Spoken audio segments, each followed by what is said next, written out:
Okay, and here's the next two garments here. These are also garments that I had in my last show. This one is, first of all, this is on a smaller dress form, as you can see. This one is actually made for this dress form, which is much bigger. So, but because it's a pencil skirt at the bottom, I can't get it on that dress form without damn near ripping it apart at the back. And there's a vent in it. But anyway, I love this dress form. One of the best parts of it are these darts. I did 3 separate darts here on both sides, and I thought that was just gorgeous. It gives it a very architectural look. And then I actually put a seam here and separated the pleated cowl neckline, which I think is just regal looking. If I can really show you how this neckline spans, I think this is absolutely gorgeous.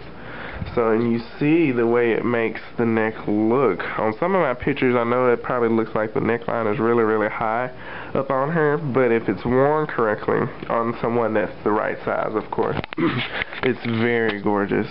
Then I also have pleat details here in the back. Alrighty, zipper, and of course the same similar seam line that's in the front I have going over here to the back. It kind of echoed those pleats again, or darts, excuse me. And then we have the back now. My absolute favorite part of the dress was, of course, the neckline, and I did this in a couple dresses. But besides the neckline and besides the fabric, which is absolutely adorable, I also love these pleats that I did. Once I used this fabric and did these pleats and this fabric, that combination was awesome, to say the least. Number one, this fabric holds the pleats so well. When I tell you I made this dress probably about 2 years ago, this was one of the earliest dresses that I made for my last collection, but it's been sitting in the closet and people have worn it off and on. I've barely even touched it with an iron since the first day that I made it, and if any wrinkles do get in it, they fall out as soon as you let it hang up for a minute. I mean, look at these pleats. They look like gills. It's awesome. And they just kind of stand out. So it gives the dress a very structured look. I love it. Now, for this hem, this is something that when I first started sewing, I used to want to know how people did hems, but you couldn't see it. Where's the hem at? I mean, it looks great and awesome. How do you do a dress like this with no hem? And one of the secrets that I found out is that they kind of do a facing on the bottom. And of course, since I have pleats here, I don't want to echo those pleats on the inside. So I have a facing here in order to keep the bottom closed and to keep that edge nice and sharp. And then it's attached directly to the lining. So this dress is completely closed on the inside. I had to do some hand sewing in order to finish it, but it's completely closed. Now this is not my favorite part. This is one of my little mistakes, like I told you. And of course you see my vent is completely lined also. But in sewing and connecting the lining to the shell, this part was not my favorite part. So that's one of my little mess-ups, my little secrets. So the only part in this dress that is not lined is the cowl. And let me see if I can let you see that. So the cowl is left open, or left loose, because the cowl needs to be light and it needs to move. Now, moving on to the next garment. This is my purple beaded dress. The fabric is actually like a crushed something, polyester or something. It's very nice looking and it reflects the light beautifully. Nice, gorgeous purple color. And it's Empire waist or Empire waist, or however you want to say it. I've heard so many sayings of that, I'm not really sure. And I did this hand beading that I hope you can see. There we go, it's getting clear now. I beaded all of this by hand. This fabric looked like this at first.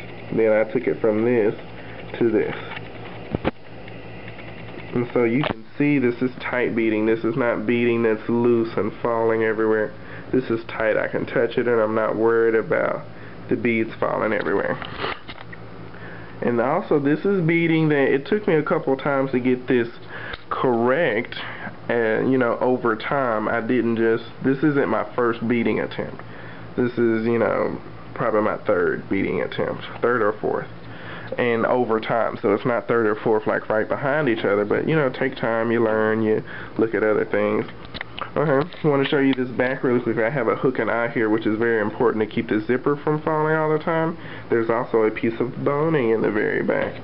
There's boning all the way around, everywhere. Then we have the gathers, we have the zipper. This dress also, something that I loved about this dress, it has pockets.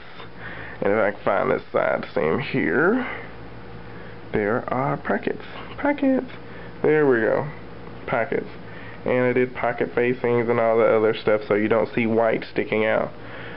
And it's fully usable pocket. And then on the inside, I connected the pockets through the front. So that way, and it's kind of in between the lining and the dress, but I connected the pockets that way, the pockets won't be floating everywhere. So you kind of problem solve as you're going, but I love that. Now let me show you. Okie dokie, this is my pride and joy at the moment. It is a goddess dress that I made for the last show that I did. Me and my roommate put a show on together, and this is one of the dresses that I did. Of course, I had this come out as the finale dress. And this is one of the things that I was trying to learn at the time, was how to do more drape style garments, how to get away from that basic look. So I did a really good job. I was really proud of myself. And you know, you see it has a little train here. If you kind of pull it out, see it's really nice. And your train should be curved, people. Just a little note, side note. But anyway, coming around this garment, you see it has these really beautiful pleats in it here. This fabric falls so nicely. It's like a Georgette, double Georgette, or something of that caliber. But it's really, really pretty. I love it. I love it. It drapes so well. And then, you know, underneath here, you see it's just basically like a basic torso, because I just needed something to hold the shape to be able to attach this really nice, beautiful draped piece on top of. So, you know, and why am I showing you all of this? Am I showing it to you so I can kind of brag and show off? And it's not about that. I know even a lot of times in school, when I was in school, you know, you kind of wonder,